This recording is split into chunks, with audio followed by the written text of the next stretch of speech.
And now, aviation weather around Alaska.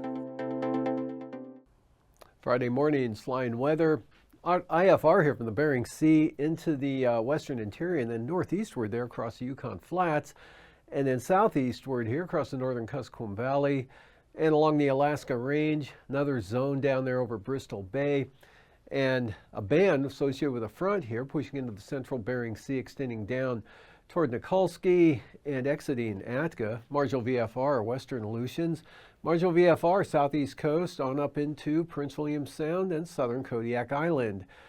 For the afternoon, pretty good up here from the north slope in the Arctic coast. Just some marginal VFR there on the eastern Beaufort Sea coastline, with IFR holding over the Yukon Flats here over the western interior areas, back out over the northern Bering Sea, St. Lawrence Island, into the Seward Peninsula there. And still some IFR here along the western Alaska Range. Otherwise, pretty good conditions. VFR in the Tanana Valley, Copper River Basin. On down to the Matanuska Valley there. Kenai Peninsula, Kodiak, mostly VFR. And the southeast coast, some marginal VFR up there in the north, otherwise VFR.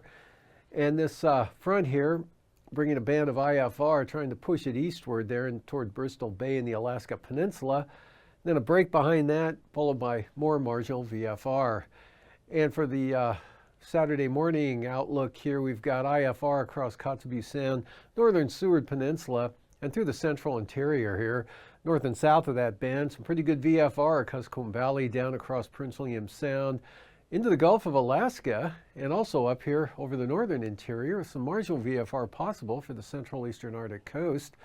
And pretty good for the Aleutians, especially from about, on Alaska Island westward to Kiska, VFR in the forecast. And for the afternoon, you can see some marginal VFR over the southern panhandle, possibly there with VFR to the north, back to marginal for Prince William Sound, into maybe the southern southeastern Copper River Basin there over the mountainous terrain.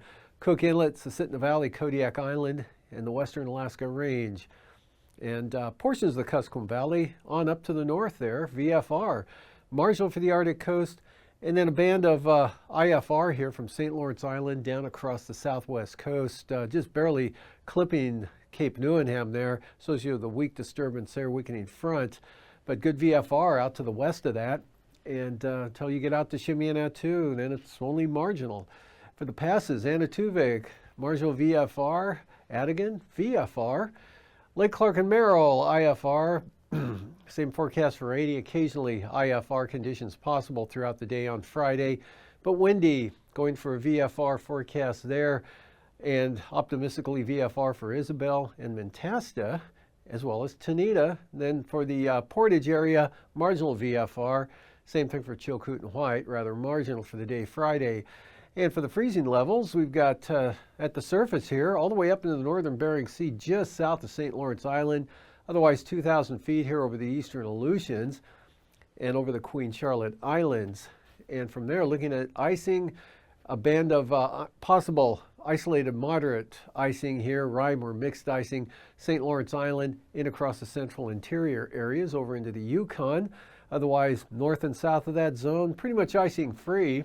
And then with this front here pushing eastward, we've got some icing coming across the Pribilof Islands, pushing into the Alaska Peninsula from Unalaska Island, and then some more icing here possible out over the western Aleutians from Adak westward to the Komodorskis.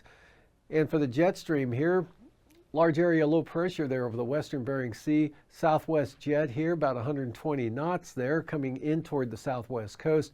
Back around to the northwest, 100 knots across the Alaska Peninsula, light over the interior and the southeast coast. Not too bad at this elevation, 33,000 feet, 65 knots out of the southwest. Much lighter at 9,000 feet, pretty light here for the Gulf of Alaska and the interior. East-southeast 40 knots for the North Slope and Arctic coast. And also here for the head of that front pushing eastward, we've got some 35 to 45 knot winds in advance of that.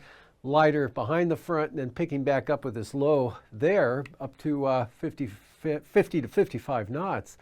And 3,000 feet here, again with the front, pretty evident here on this graphic where it is, right along there. In advance of that, 45 to 55 knot winds. Lighter behind the front, and again picking back up pretty good there for the western Bering Sea. And a band of pretty good winds here along and just south of the Brooks Range there at about 35 knots, even stronger on the Arctic coast up to 55 knots out of the east. Otherwise light elsewhere, light and variable in the Gulf of Alaska and the Panhandle. And for turbulence, of course, smooth in those light wind areas tomorrow. Look for isolated moderate turbulence here, Yukon Flats eastward there out to the northwest coast, and as well as the Arctic coast. Moderate turbulence for the Alaska Peninsula and from about Adak westward to Shemya and Attu.